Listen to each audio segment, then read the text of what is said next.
Ada seorang suami ini melihat istrinya sedang dinaiki, ditunggangi oleh lelaki lain.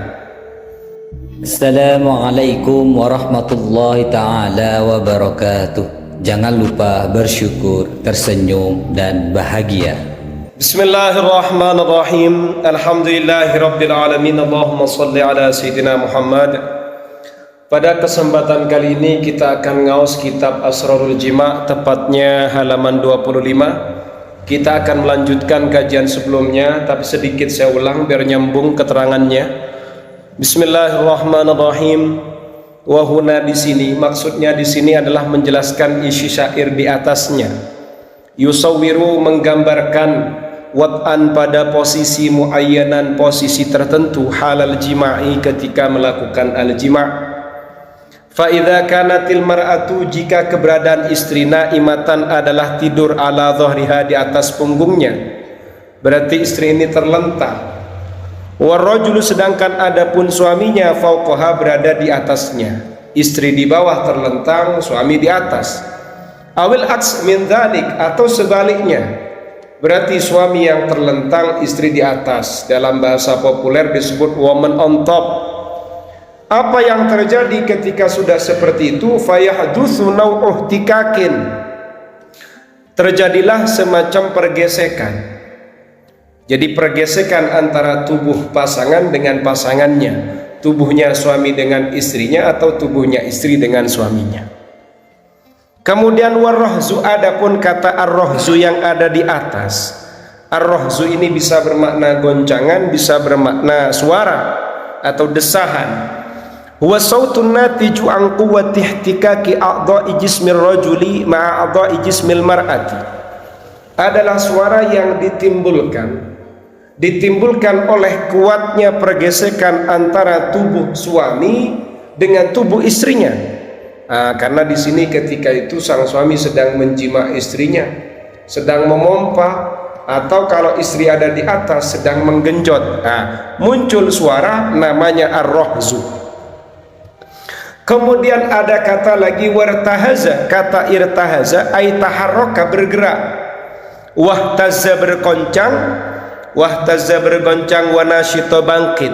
Maksudnya apa yang bergerak, bergoncang, kemudian bangkit? Ay dzakaruhu, zakarnya yang bergerak, bergoncang dan bangkit ini. Wantasaba, dan berdiri atau ereksi. Kenapa kok bisa bangkit zakarnya? Bisa babiladzatil mulamasati bilutfin, disebabkan nikmatnya persentuhan antara suami dengan istrinya yang terjadi bilutfin, dengan lembut. Wal qarun, sedangkan kata al qarun yang ada pada syair kedua, jam'u qarnin, adalah bentuk jamak dari kata qarn. Maknanya qarn di sini wa huwa dhafiratu sya'ri al mursalah, yaitu kepangnya atau kuncirnya rambut yang terurai. Rambut itu ketika terurai kan ada kepangnya, ada kuncirnya, gitu. Indal mar'ati, pada seorang istri. Wahya, sedangkan adapun kepangnya rambut atau kuncirnya rambut, zu'abatul mar'ah, disebut juga jambulnya istri. Maksudnya bagaimana? Dalilun ala sukutiha fi ahdanihi, yang mana kepangnya rambut ini kemudian jatuh berada di pelukannya suami. Kok bisa sampai jatuh di pelukannya suami? Bisa babi quwwatihi al-jinsiyah, disebabkan kuatnya suami secara seksual, wa syiddatihi, dan dahsyatnya suami dalam melakukan al-jima' atau hubungan seks. Indama yada'u yadahu, ketika sang suami meletakkan tangannya, ala yadiha, di atas tangan istrinya, warijlahu, dan ketika sang suami meletakkan kakinya, ala rijliha, di atas kaki istrinya. Ini ada pergerakan, ada genjotan, ada pemompaan yang dahsyat. Wa farjahu, dan ketika sang suami meletakkan farjinya, zakarnya, ala farjiha, di atas farji istrinya, dimasukkan ke dalam misfe istrinya. Wahadal wat'u, ternyata posisi yang sedemikian ini, posisi yang sedemikian, ya posisi jima ini, posisi istilqa, terlentang, qad sawwarahu lana Sa'd bin Ubadah. Hal itu telah digambarkan kepada kita oleh Sa'ad bin Ubadah radhiyallahu anhu. Kapan itu? Indama nazalat ayatul mula'anah, ketika turunnya ayat mula'anah. Ayat di mana di sini suami melaknat istrinya, istri melaknat suaminya. Gitu loh. Ayat mula'anah bainar rajuli wa zaujatihi, antara suami dan istrinya hala wuqu'iz zaujati, ketika istri melakukan atau ketika jatuhnya istri fi zina, dalam perzinahan. Fi zina, dalam perzinahan. Ini kan suami melaknat istrinya karena istri ketemu selingkuh atau berzina dengan lelaki lain. Tapi dalam urusan ini Islam itu sangat ketat. Ketika misalnya suami melihat istrinya berzina, dikatakan apa yang disampaikan, apa yang didakwakan oleh suami ini benar atau tidak, butuh 4 saksi. Dan butuh 4 saksi dan harus tahu masuknya adzakar ke dalam farji. Kalau tidak lengkap itu maka ditolak. Dakwah berzina itu ditolak. Dakwah perzinahan yang dilakukan oleh pasangan terhadap pasangannya ditolak kalau tidak ada saksi 4. Qala li Rasulillah sallallahu alaihi wasallam, Sa'ad bin Ubadah ini berkata kepada Rasulullah sallallahu alaihi wasallam, kaifa taraki lakaan, bagaimana tinggalkan lakaan orang yang melakukan aljima dalam ikatan yang haram. Artinya kalau kita masuk dalam syaratnya, ada seorang suami ini melihat istrinya sedang dinaiki, ditunggangi oleh lelaki lain, tapi suami ini melaporkan kepada Rasulullah, sementara dia tidak punya saksi yang sebanyak 4 yang diminta itu.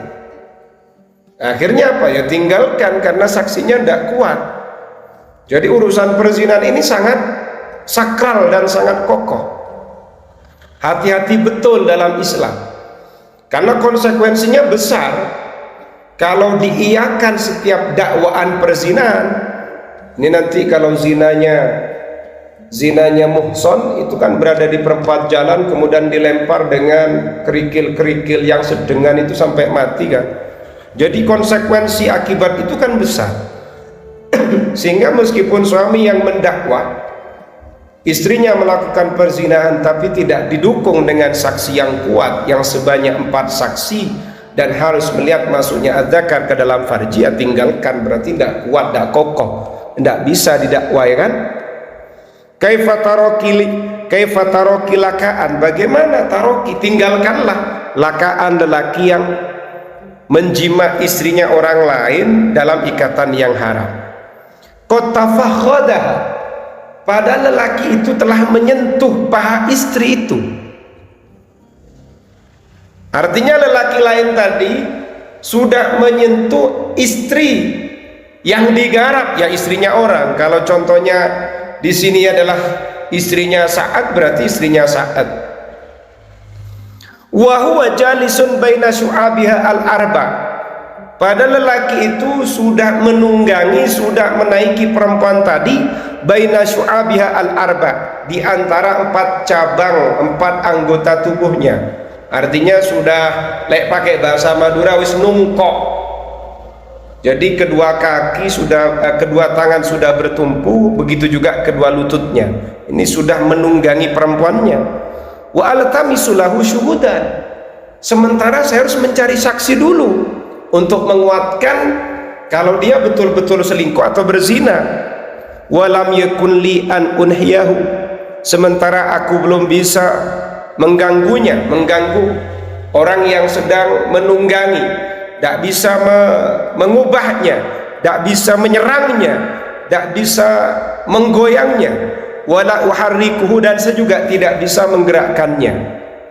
Wa atrukuhu, lalu kemudian aku biarkan saja, hatta yufdi hajatahu minha, hingga ia sampai pada hajatnya, minha, dari perempuanku, artinya dari istriku, karena saya tidak punya Saksi yang keempat, hakadha seperti ini i'tarada, beriktirat. Apa beriktirat itu? Komplain Sa'dun, sahabat Sa'ad, fi hadzal mauqif, dalam situasi atau kondisi ini. Alladzi ra'a, yang mana ia melihat, ar-rajula, seorang lelaki, yazni, ia menzinai, ia berzina, bimra'atihi, pada istrinya Sa'ad, ala firashihi, di atas ranjangnya, wa fi baitihi, dan itu terjadi di rumahnya. Tsumma yaltamisu lahu syuhudan, kemudian Sa'ad ini mencari saksi-saksi untuk menguatkan data dari apa yang ia lihat, ila akhiril qissati, hingga selesainya cerita. Jadi posisi al-jima dengan model terlentang ini ya pernah terjadi. Buktinya ketika Sa'ad bin Abi Waqqas menemukan istrinya yang berzina dengan lelaki lain.